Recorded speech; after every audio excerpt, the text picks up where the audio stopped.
नमस्कार दोस्तों, स्वागत है आपका हमारे चैनल देव भक्ति कथा में। आज हम आपको बताएंगे एक महत्वपूर्ण जानकारी। वीडियो को अंत तक पूरा देखें और हमारे चैनल पर नई नई महत्वपूर्ण जानकारियां पाने के लिए हमारे चैनल देव भक्ति कथा को सब्सक्राइब करें, लाइक करें और अपने दोस्तों को शेयर करना ना भूलें।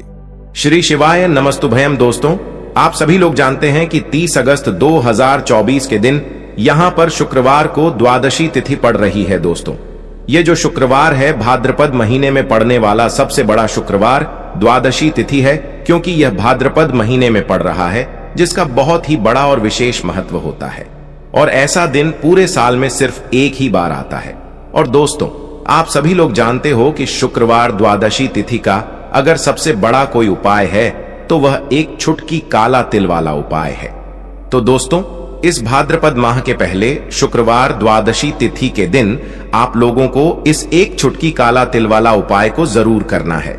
बहुत सारे लोग होंगे जिन लोगों ने इस उपाय को ना किया हो, मतलब पूरा साल निकल गया और उन्होंने किसी भी दिन इस एक छुटकी काला तिल वाला उपाय को ना किया हो। पर दोस्तों, आपके पास एक आखिरी मौका बचा हुआ है, जो कि 30 अगस्त 2024 भाद्रपद महीने शुक्रवार द्वादशी तिथि के दिन। तो इस दिन आप लोगों को इस वाले उपाय को जरूर कर लेना है। भले ही आपने पूरे साल भर अभी तक इस उपाय को ना किया हो, पर अगर आपने इस भाद्रपद महीने के शुक्रवार द्वादशी के दिन अगर इस वाले उपाय को कर लिया तो आपको इस उपाय को करने का वह फल मिलेगा जिसकी आपने कभी कल्पना भी नहीं करी होगी। इसीलिए आप लोग इस वाले उपाय को एक बार जरूर कर लेना, ताकि आप लोगों के हाथ से यह मौका ना जा सके और आपको इस उपाय को करने का फल मिल सके।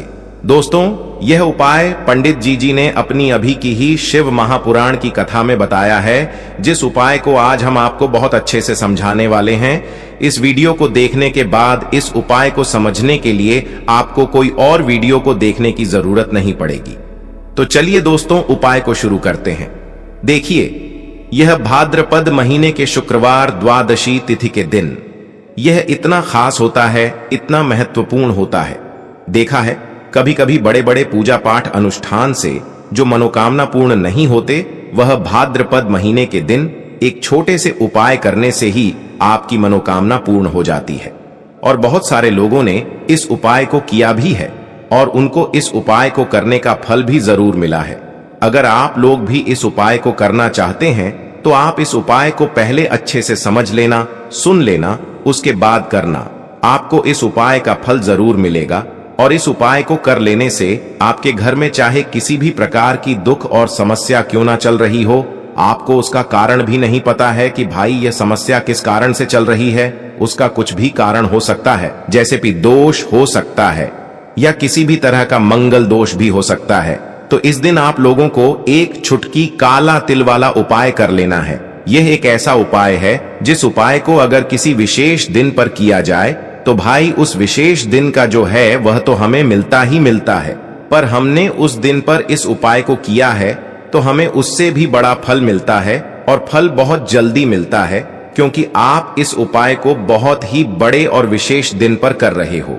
तो चलिए अब उपाय के बारे में बात करते हैं, लेकिन उससे पहले आप लोगों को यह जानना आवश्यक है कि आखिर यह उपाय किस समय करना है, किसको करना है और कैसे करना है।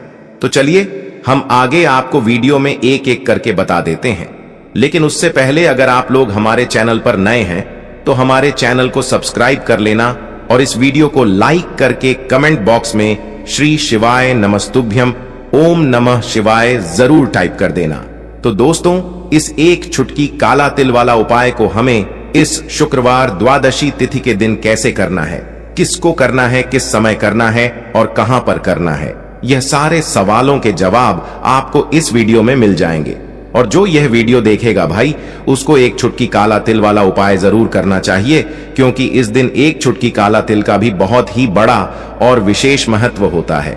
और जब बात आ जाए एक छुटकी काला तिल की, तो यह सोने पे सुहागा वाली बात हो जाती है और यह एक बहुत ही बड़ा उपाय हो जाता है इस भाद्रपद शुक्रवार द्वादशी तिथि का। तो अब दोस्तों, इस एक छुटकी काला तिल वाला उपाय को आखिर करना किसको है, सबसे पहले हम लोग वह बात जान लेते हैं। तो देखो, घर की जो बड़ी माताएं बहनें होती हैं उन माताओं बहनों में से कोई भी एक बड़ी माता बहन इस वाले उपाय को कर सकती है। और दोस्तों, अगर आप चाहे तो अपने घर में से सभी सदस्यों को भी इस उपाय को करवा सकते हैं। अगर किसी व्यक्ति की खुद की कोई मनोकामना है, खुद की कोई दुख और परेशानी है जो कि वह अपने लिए ही करना चाहता है, इस वाले उपाय को तो वह खुद अपने लिए भी कर सकता है। बाकी अगर कोई घर में से ऐसा है जो कि अपने पूरे घर परिवार की सुख और शांति के लिए यह वाला उपाय करना चाहता है, तो भाई वह भी कर सकता है, उसमें भी कोई दिक्कत वाली बात नहीं है। कहने का मतलब यह है कि इस उपाय को हर एक सदस्य भी कर सकता है और पूरे घर परिवार के सदस्य के लिए घर की बड़ी माताओं बहनों में से कोई एक माता बहन भी कर सकती है। माताएं बहनें अगर घर में उपस्थित ना हो या वह यह वाला उपाय ना कर पा रही हो, तो फिर घर का कोई बड़ा सदस्य भी इस एक चुटकी काला तिल वाला उपाय को कर सकता है, चाहे फिर वह पुरुष ही क्यों ना हो। उसमें कोई भी दिक्कत वाली बात नहीं है। एक चुटकी काला तिल वाला उपाय को, आखिर इस उपाय को हमें किस समय करना है?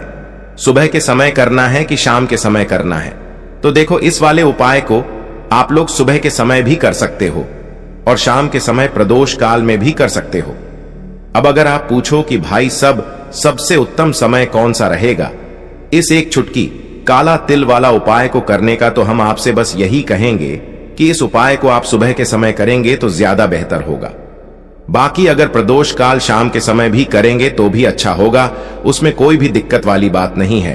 तो अब दोस्तों, जो अगली सबसे बड़ी और महत्वपूर्ण बात आती है वह यह आती है कि सुबह अगर हम उपाय को करेंगे तो हमें कितने बजे से लेकर कितने बजे तक के बीच में करना है, और शाम के समय प्रदोष काल में करेंगे तो हमें कितने बजे से लेकर कितने बजे के बीच में करना है। तो देखो, सुबह जितनी जल्दी हो सके आप उपाय को करने की कोशिश करना। बाकी अगर किसी कारणवश लेट भी हो जाओ, थोड़ी देर भी हो जाए, तो 10 या 12 बजे तक भी आप उपाय कर लेना, पर 12 बजे से ज्यादा देरी ना हो, ठीक है? इस बात का ध्यान रखना। उसके बाद में दोस्तों, अगर शाम के समय प्रदोष काल की बात करें, प्रदोष काल का जो समय होता है वह शाम के 6 बजे से शुरू हो जाता है। मतलब शाम के 6 बजे से लेकर 7 बजे के बीच का जो समय होता है, यह समय प्रदोष काल का समय होता है। पर अभी जो मौसम चल रहा है, इस मौसम में जो है शाम बहुत देरी से होती है, तो आप इस उपाय को 7 या 8 बजे के बीच में भी कर सकते हो। मतलब शाम के 6 बजे से रात 8 बजे के बीच में आप कभी भी इस वाले उपाय को कर सकते हो, उसमें कोई भी दिक्कत वाली बात नहीं है। दोस्तों, जो 30 अगस्त 2024 भाद्रपद महीने शुक्रवार द्वादशी तिथि के दिन प्रदोष पड़ रहा है, और आपको बता दें कि जो द्वादशी तिथि होता है यह अगर शुक्रवार के दिन पड़ जा तो यह सोने पर सुहागा हो जाता है। साथ ही साथ जो लोग अपने गुप्त शत्रुओं से परेशान हैं, अपने शत्रुओं से परेशान हैं, नजर दोष से परेशान हैं, तो ऐसा समझ लीजिए कि आज की वीडियो में आपको ऐसा उपाय बताने वाले हैं कि आपकी हर समस्या का हल इस एक वीडियो से आपको मिल जाएगा। चाहे तो आप अपनी कुंडली में, अपने जीवन में राहु केतु से परेशान हैं, शनि की पीड़ा से परेशान हैं, या फिर कोई भी आपके घर में वास्तु दोष है, नजर दोष है, हर प्रकार का हल आज की वीडियो में आपको मिल वाला है। क्योंकि आज की वीडियो में ऐसा उपाय आपको बताने वाले हैं। एक चुटकी काला तिल आपके जीवन में चमत्कार का काम करेगा और आप अपने जीवन में धनवान नहीं महाधनवान बनेंगे। और आपको बता दें, शुक्रवार द्वादशी तिथि वाले दिन जो व्यक्ति एक चुटकी काले तिल वाला उपाय कर लेता है, ऐसा समझ लीजिए कि मां लक्ष्मी उसे ऐसा वरदान दे देते हैं कि उसके जीवन में धन न सुख वैभव तो आता ही है, कभी भी उसके जीवन में निर्धनता और गरीबी लौट कर नहीं आती है। तो आज की वीडियो विशेषकर उन लोगों के लिए है जो धन को लेकर परेशान है या अपने शत्रुओं को लेकर परेशान है, क्योंकि शुक्रवार के दिन जब द्वादशी पड़ जाए तो ऐसा समझ लीजिए कि शत्रुओं पर आप अपने विजय प्राप्त कर लेते हैं। तो बात कर लेते हैं एक चुटकी तिल वाला उपाय आपको कैसे करना है और कैसे यह उपाय करके आप अपने जीवन में महाधनी बन सकते हैं। तो देखिए, पहला उपाय जो है यह महाधनी बनने के लिए है, और इस उपाय को करने से कभी भी आपके पास धन की कमी नहीं रहती है। देखिए, जो भगवान कुबेर हैं ना, उन्होंने भी महादेव के मंदिर में दीपक जलाए थे, और आप सभी उनके बारे में जानते हैं कि कितने धनी है, कितना धन है ना? अंदाजा लगाना भी शायद बहुत कठिन होगा। तो देखिए, आपको करना क्या है, आपको यहां पर एक देसी घी का दीपक तैयार करना है। एक चुटकी काला तेल लेना है और इसी दीपक के अंदर आपको एक चुटकी काला तेल डालना है। अब यह दीपक आपको द्वादशी वाले दिन यानी 30 अगस्त 2024 को शाम के समय में महादेव के मंदिर में जाकर प्रज्वलित करना है। महादेव के मंदिर में जाना है और वहां यह दीपक आपको जलाना है। जो व्यक्ति इस उपाय को कर लेता है न, ऐसा समझ लीजिए कि कभी भी उसके पास पूरे जीवन काल में पैसों की कमी नहीं रहती है। धन संपदा उसके घर में बढ़ती चली जाती है। जो एक चुटकी तिल डालकर एक दीपक महादेव के मंदिर में प्रज्वलित कर देता है, तो जो लोग बहुत ज्यादा परेशान हैं धन को लेकर, जिन्हें धन चाहिए, जीवन में सुख शांति नहीं है, पैसा नहीं है, उन्हें तो यह उपाय विशेषकर शुक्रवार द्वादशी तिथि वाले दिन जरूर करना है। तो देखिए, यह शुक्रवार का दिन तो आप सभी जानते हैं कि श्री हरि विष्णु को समर्पित होता है, तो धन संपदा की कभी जीवन में कमी नहीं रहेगी, पैसे की कभी कमी नहीं रहेगी। ये एक दीपक वाला उपाय आप इस दिन जरूर करें। तो चलिए अब बात कर लेते हैं अपने दूसरे उपाय की। शत्रु पर विजय पाने के लिए है, मतलब शत्रु आपका कुछ बिगाड़ नहीं पाएंगे, आपके शत्रु शांत भी हो जाएंगे और उनसे छुटकारा भी आपको मिल जाएगा। क्योंकि यह बिल्कुल सत्य है कि जब किसी व्यक्ति के जीवन में शत्रु उसे परेशान करते हैं, ना तो व्यक्ति हर तरफ से परेशान हो जाता है, क्योंकि उसे समझ में ही नहीं आता है कि उसके जीवन में इतना सब कुछ गलत कैसे हो रहा है। कहीं ना कहीं कुछ ना कुछ लोग ऐसे होते हैं जो सामने वाले व्यक्ति को इतना परेशान कर देते हैं कि धन घर में आएगा नहीं, पैसे को लेकर व्यक्ति परेशान रहने लगेगा, है ना। सोच सोच कर परेशान हो जाते हैं कभी कभी कि कैसे शत्रुओं से छुटकारा मिलेगा। अब लेकिन आपको अपने शत्रुओं से छुटकारा मिलेगा, क्योंकि शुक्रवार द्वादशी तिथि के दिन पड़ जाता है ना, तो आप अपने शत्रुओं से छुटकारा पा सकते हैं। उपाय क्या रहेगा, क्या करना है आपको उपाय को करने के लिए? तो देखिए, यहां पर आपको शमी की पत्तियां लेनी है। 2 से 3 शमी की पत्तियां आप ले लें और आपको क्या करना है, गंगा जल से शमी की पत्तियों को धो लेना है, साफ कर लेना। अब आपको यह शमी पत्ता, जो शमी पत्र आपने लिया है, यह आपको शिवलिंग पर चढ़ाना है और वहीं पर बैठकर थोड़ी देर आपको नमः शिवाय का जाप करना है। नमः शिवाय, ठीक है ना, 108 बार बोलना है। अगर ना बोल पाए तो 21 बार भी आप बोल सकते हैं। पूरी सच्ची श्रद्धा से महादेव से प्रार्थना कर लेना। महादेव से कह देना, महादेव, मेरे जीवन में मेरे शत्रुओं ने मुझे बहुत परेशान कर रखा है। मैं अपने जीवन के शत्रुओं से परेशान हो चुका हूं। मैं हर तरफ से हार चुका हूं, हर जगह से हार चुका हूं। मुझे नहीं समझ आता मैं क्या करूं।